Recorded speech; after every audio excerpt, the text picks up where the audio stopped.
Van die kleinste seilbootjie tot reuse skiebote. Dis maar net 'n paar van die duisende dinge te sien by vanjaar se Kaapstadse internasionale bootskou, wat die naweek by die Kuks en die Waterfront aangebied word.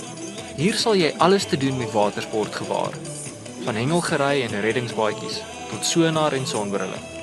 Die produk se naam is die Flyboard. Dit is 'n jetpack wat deur 'n jetski aangedryf word met 'n lang pyp met 'n manifold. Die ding laat jou toe om 9 meter in die lug in op te gaan. Jy kan allerlei toertjies doen.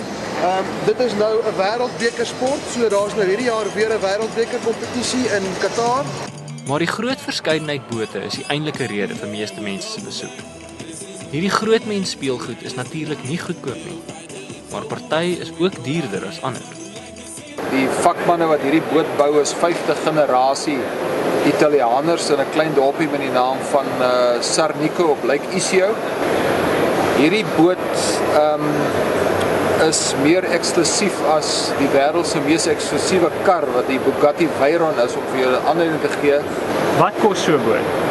So tans so om en by 7.4 miljoen rand, en dan sal hy nog so 400 000 rand kos om hier te kry, en dis natuurlik sonder wet.